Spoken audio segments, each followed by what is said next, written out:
to Just Another Stitch. For those that don't know me, my name is Connie, and I have some exciting news. It's the big reveal. My temperature blanket is finally finished. And I felt like I was never going to get it finished.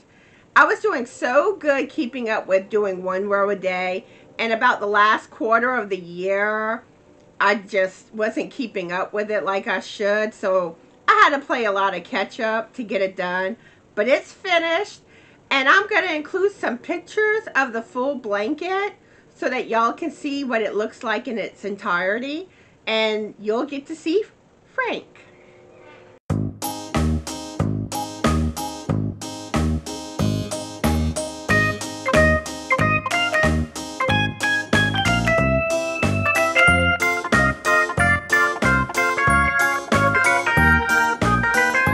Now I want to talk to you about how I made my temperature blanket. Mine is a knitted temperature blanket. You can also do temperature blankets in crochet and even loom knitting. And I've even seen people do projects in cross stitching where they do it based on temperature. I also do cross stitching. And anyways, I did one row a day for my blanket. And the way I did mine was the first 10 rows and the last 10 rows I did in garter stitch. Then on the rows in between, the first 10 stitches and the last 10 stitches were also in garter stitch. And everything in the middle was in stockinette stitch. The reason for this is because stockinette stitch will curl. So you need to have some form of a border around it so it won't curl. And there are other options you can use for stitching around it. I chose the garter stitch. And along with that, I did mine in 10-degree intervals. Now you can break up the temperatures however you want to. I've seen some people do 5-degree intervals. And if you worry that you don't have a big variety of temperatures for your area, just break it up. You don't have to have 10-degree intervals, if you want more color variation. And actually in my blanket, I don't have a big variation in colors. But I live in Louisiana, and our weather flip-flops a lot. You can, especially in the winter, you can run your air conditioner and heater in the same day. So the color choices that I did with mine, I went with black for the top and bottom border, and I used black as the divider between each month. Then my temperature never averaged in the 90s. Even though it is really hot in Louisiana, we have a high heat index, and we also have a lot of humidity, but the average temperature was always in the upper 80s. So the highest temperature was in the 80s, and I chose a light purple, and I believe the color I went with was Orchid. I used Red Heart Super Saver yarn for my whole blanket. And then for the 70s, I used a light yellow, and I went with Lemon.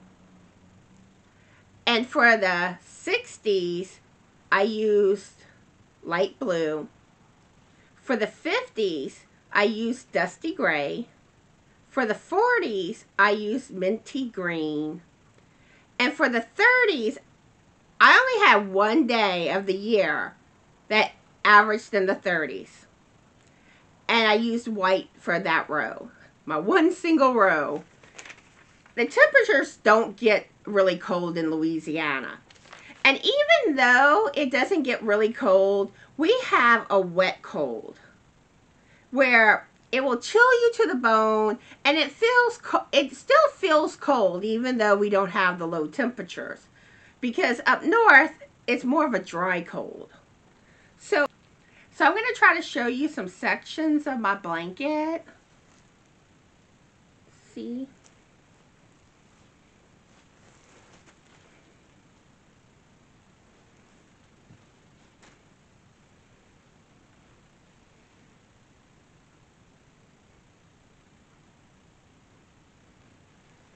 And as I told you how the edges, how I did in Garter, that's the Garter stitch right there. Now with my blanket, whenever I was getting to the end of it and I hit the bottom border, well, I forgot to switch to doing Garter stitch because I had gotten so in the habit of doing stockinette. So I get 3 rows in whenever I realize it. So I had to tear out 3 rows. And it was just like, I do not like tearing out with knitting. It's difficult. It's so much easier in crochet to tear out your mistakes. So after I tear out the 3 rows, I actually realized I only really needed to tear out 1 row because the very first row of the border, it was on the back side. And if I would have kept doing it in Garter, it wouldn't have looked right on the front because the black would have peeked through before the last color of the temperature blanket. So I ended up having to do the very first row in purl, and then the rest of the 10 rows I did in Garter.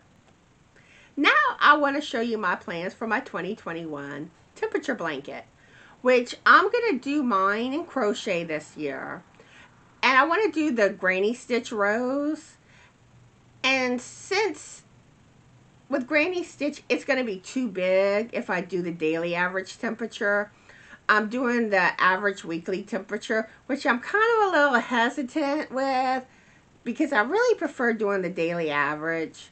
But I'm going to try the weekly. I don't know how this is going to go, but I'm going to do 3 rows a week. And in between each month, I'm going to do a divider row. And I do want to do a border around my blanket. I don't know yet what stitch I'm going to use. If you have any ideas for me, let me know. I may just do a simple single crochet around it. But for the border and the divider in between each month, I'm going to use the Big Twist worsted dark denim yarn. And one thing with my blanket, whenever I was ordering the colors, I had a lot of trouble getting enough colors in the same type of yarn. So I'm actually using some Big Twist and some Caron 1 pound. They're both four medium weighted yarns, and they have that soft texture. So I don't think I'm going to have any problems. I sure hope not, but that's what I'm doing. And since last year, I never had an average temperature in the 90s. And I really don't think I will this year. If it happens, I'm going to adjust. But the color I'm using for the 80s is Midnight Blue, which is the Caron 1 pound. And it's this color. And then for the 70s, I'm going to be using Cape Cod Blue, which is this one, which is also in the Caron 1 pound. Then the 60s will be Royalty, which Caron 1 pound. And the 50s is Varsity Blue, which is in the Big Twist. Then for the 40s will be Slate Blue and the Big Twist. And if we get into the 30s this year, since we only had 1 day last year, I will do it in Sky Blue with the Caron 1 pound. And if by any chance we actually make it in the 20s, then I'll have to find another yarn option for that.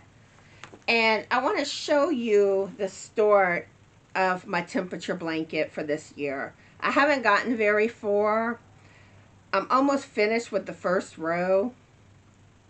I'm going to try to get my first week finished today or tomorrow, but this is how it's coming along.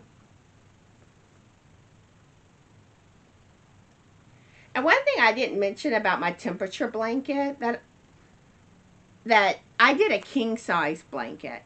And I will link the pattern that I used in the description box below. And I did change things up a little bit because, like I said, I did the border, which I had actually contacted the designer because I was concerned about the curling. And that's what she recommended that I do. So if you're interested in making one like that, I will leave the link. And for next year, 2022, I am planning to do another knitted one. It's probably going to be in chevron stitch, because actually I was planning to do the chevron knitted this year before I learned how to crochet, but that's what I'm going to go with next year.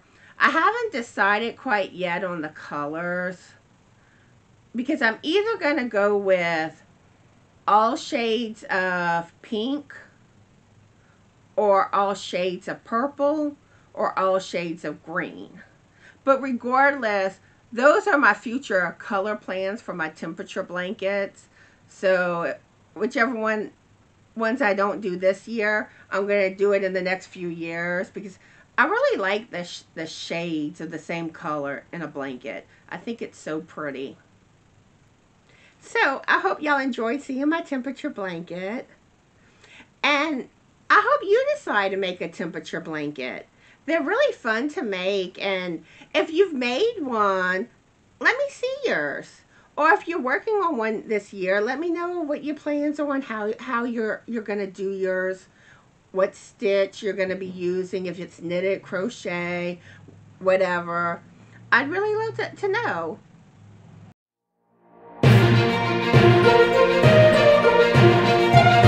And cat news today. Well, last night at about 11 o'clock, little Miss Sophie starts meowing like crazy, crying, because she wants the door back open so she can look outside. And it's like, no, Sophie, it's too late. We're going to bed. She was not happy about it. I mean, she is spoiled to that front door. And then Allie's been in a perky mood lately. She's been happy. She's been meowing more lately, which with Allie, she's not much of a meower. And whenever she does meow, she has a faint meow. Because it's like anytime she meows, me and Frank's just like, oh, she has the sweetest meow. I always say that her meower's broken, because if she meowed in the background, the camera probably wouldn't pick up her meow. That's how low she meows. So if you haven't already done so, please subscribe to my channel and like my video, and please share my video. Share it on Facebook, share it on Instagram, share it on Twitter, whatever social media platform you have. Please share my videos. Help my channel grow. And I love you guys, and I hope y'all are having a very yarny day. Make it a fabulous yarny day, and bye!